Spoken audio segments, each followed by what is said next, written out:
Hello and welcome to episode 2 of the Beat the Market series on Doetsch Money.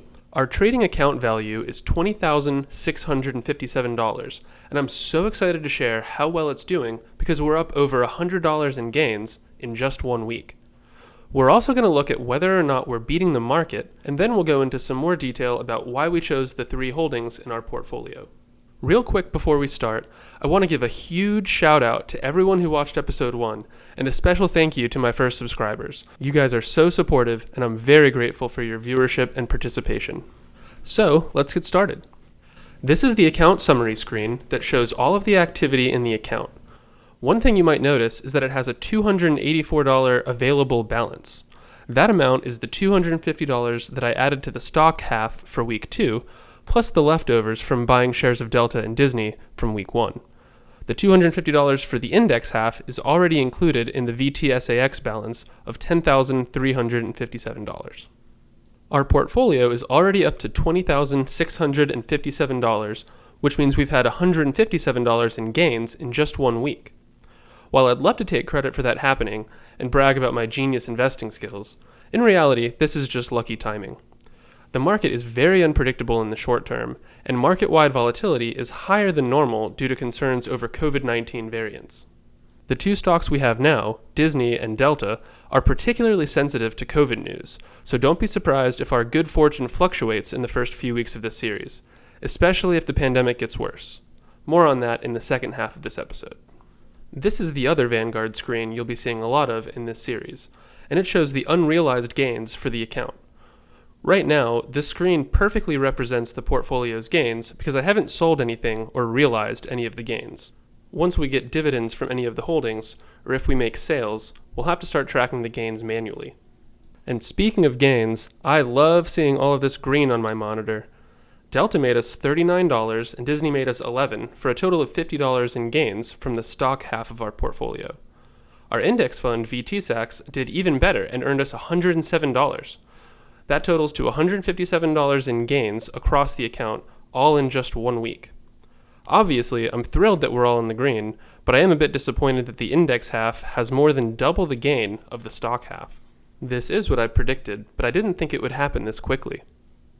Chris, one of the fantastic channel subscribers, asked a great question in the comments of the last video, which is, why did I pick VTSAX, a total market index fund, over something like VOO, an S&P 500 fund? I did some digging and found a comparison of these two to show how similar they are. Looking at the 10-year annualized return, the S&P index is at 16.28 and VTSAX is at 16.20, which is within 10 basis points, virtually identical over 10 years. The 5-year return is similar, with the S&P actually lagging just slightly behind the return of VTSAX at 17.43% instead of 17.49%. The rest of the numbers are virtually identical, with one major exception. That's right, the 1-year return. The 1-year return on the total market is just under 6%, while the S&P fund is over 34% returned last year. How is that possible? The answer to that is one of the main reasons why I went with the total market fund instead of the S&P 500, Dow Jones, or any of the FTSE Russell indices. Big tech and the FANG companies have a massive impact on the price of the S&P 500. The top 2% of the holdings in the S&P 500 account for almost 30% of the value of the fund, and 7 of those 10 companies are big tech companies like Apple, Microsoft, Amazon, and Google. Big tech grew like crazy last year, which is a huge part of why the S&P did so well. I believe that a big part of that growth is just because there aren't many other attractive investment avenues right now. Residential real estate is insane, with homes selling mere hours after they're listed, all above listing price. Commercial real estate isn't any better because stores and malls are dealing with the pandemic, and office buildings are dealing with the tenants that are now all working from home. Commodities are surging right now, and the only thing worse than the abysmal bond rates is holding cash during the inflation that we're dealing with. The 1-year return for the S&P is higher than VTSAX because of this big tech bubble, and I'd rather have slow and steady returns with a diversified portfolio and a piece of every company instead of limiting myself to the ones in the S&P and exposing myself to more risk with the tech bubble. In addition to tech, there's a second bubble on my risk radar.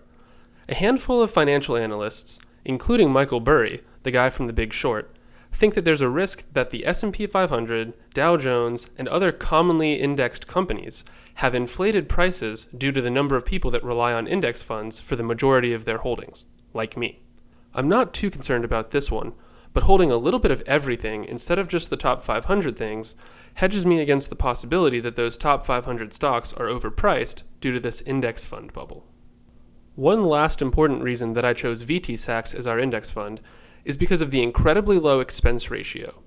As I mentioned in last week's episode, some hedge funds charge expense ratios between 1 and 2%, which means if you're expecting a 7% return each year, you'll actually only get 5 or 6 due to the fees that the fund charges.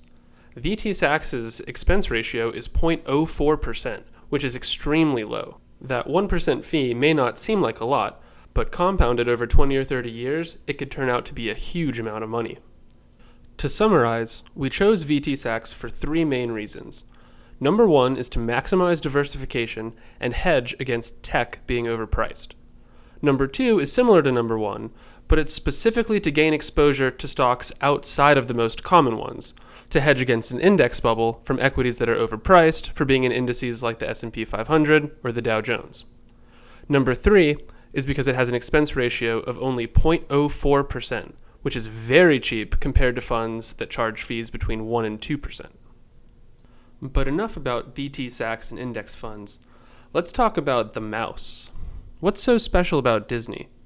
There's a long list of reasons why I like Disney as an investment, and I condensed them down into 4 major points. The first point is really the foundation for the other 3, because it's by far the most attractive thing about Disney, and that is the amount of intellectual property that they own, especially IP that has practically no competition. When we look at the top 25 highest grossing films from the last decade, Disney has all of the top 3, 8 of the top 10, and 15 of the top 25. If you look at the top grossing movie each year, Disney has 8 of those 10. With numbers as good as these, Disney must be doing something right. So in the entertainment IP category, Universal and Warner Brothers are the 2 biggest competitors, with some offers to counter Disney's shows and movies. In the animated movies for kids category, Disney has a virtual monopoly on the entire princess movie genre, but Universal has Trolls, the Despicable Me and Minions series, and Shrek, which is a little dated, but I think it still holds up. Warner Brothers has all of the Looney Tunes and Lego movies, which were decent, but these series aren't nearly enough to compete with the quality and quantity of Disney and Pixar's offerings, so Disney wins the animated movies category. Next is Star Wars. Historically, you might think of Star Trek as being the biggest competitor for the Star Wars franchise, but in modern times, it's more appropriate to compare Star Wars to the Harry Potter series, especially when it comes to the box office. In this regard, it's clear that Star Wars is a vastly superior option to scratch the sci-fi and fantasy nerd itch, at least from a business standpoint.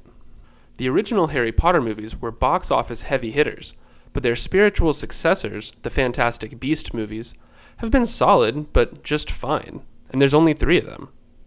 Star Wars episodes 7 through 9 did great in the box office, but that's not all that Star Wars has done in the last 6 years. They released Rogue One and Solo, plus a 3rd feature-length movie called Rogue Squadron planned for 2023. They also have the Mandalorian series on Disney+, and are planning more Star Wars character spin-off shows like Obi-Wan Kenobi, Boba Fett, Ahsoka Tano, and Lando Calrissian. If the quality of those shows is anything like The Mandalorian, that would put Star Wars at the forefront of popular sci-fi entertainment. But of course, Star Wars is only the 2nd highest grossing movie franchise of all time, and we all know number 1. Marvel Studios has been an absolute powerhouse in the movie business, setting records year after year, with 24 movies out to date grossing $23 billion at an average of almost $1 billion per movie.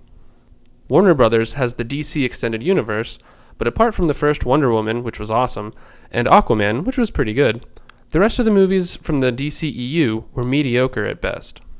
What's even worse for DC is that there's no clear sign of improvement or direction for the future.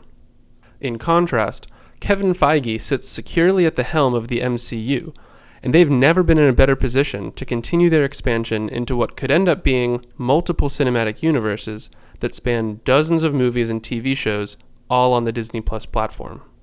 And with a perfect segue, almost like I planned it, that brings us to the second reason for liking Disney, which is for Disney Plus, their new streaming platform. I already demonstrated that Disney is overflowing with quality content, and this platform is the perfect opportunity to leverage it. It's a pretty straightforward business analysis, but Disney is effectively converting from a buy the $20 DVD once model to pay $8 a month in perpetuity. Turns out that in perpetuity bit is worth a lot of money. If we had more time right now, we could talk about net present value, but we're already over the 10-minute mark, so we'll have to get to that in a future episode. Reason number 3 is for the theme parks and cruises. Disney Plus takes care of the virtual entertainment and of advertising an interest in Disney characters. But when you want to see Cinderella's castle or meet your favorite characters in person, Disney also provides a wide variety of high-quality entertainment options all across the globe. Disney's theme parks, cruises, and vacation club make up the bulk of the revenue for the parks, experiences, and products segment. This segment accounts for roughly a quarter of Disney's revenue and is the area that's been struggling the most lately due to the pandemic. It's also the riskiest segment because if the pandemic does get worse and Disney is forced to shut down parks, it could result in a large loss. However, this risk is already priced into the stock, and it's my opinion that we'll get a better handle on COVID-19 as we move forward. For that reason, I expect that this segment will improve in the next 3 to 5 years as the world gets back to normal. Another consideration is that Disney is big enough and diverse enough to deal with shutdowns, which may not be the case for some of the theme parks or cruise lines with no other pandemic-proof revenue streams like Disney has with Disney Plus. The fourth and final reason is for Bob Iger, the former Disney CEO and current executive chairman. Bob Iger is primarily responsible for the incredible growth and improvement across the board at Disney from 2005 until 2020. When Iger became CEO in 2005, he undid some of the financially conservative practices that had traded product quality for immediate cash flow under his predecessor, Michael Eisner. Iger's willingness to spend money paved the way for Disney to make massive IP acquisitions from Pixar in 2006, Marvel in 2009, and Star Wars in 2012, which, as we discussed earlier, is a huge part of Disney's success today. Iger also focused much of his attention on improving the quality of the content and the theming of the parks. Under his leadership, Disney theme parks expanded to Hong Kong in 2005 and Shanghai in 2016. In addition to these international expansions, he oversaw the renovation and reinvigoration of the parks in the U.S., including new themed sections for Toy Story and Star Wars, as well as a partnership with James Cameron for the theme park rights for Avatar. Iger also allocated more money for Disney's cruise line, which doubled their ships from 2 ships to 4, and an additional 3 planned for release in 2022, 2024, and 2025. These investments set Disney up for long-term success on multiple fronts, and as of today, Bob Iger is the single biggest individual Disney shareholder, so I know he'll maintain a tight grip on the reins in his role as executive chairman. I also feel confident that with his continued leadership and involvement, the Walt Disney Company will continue to grow and improve across the board, and that is why I like the stock. Thank you all for listening to episode 2 of the Beat the Market series, and make sure to press the like button for good luck in the stock market. As always, feel free to comment below with any questions or suggestions you have for future episodes. Tune in next week for another portfolio update and a look into why I chose Delta Airlines as our second stock.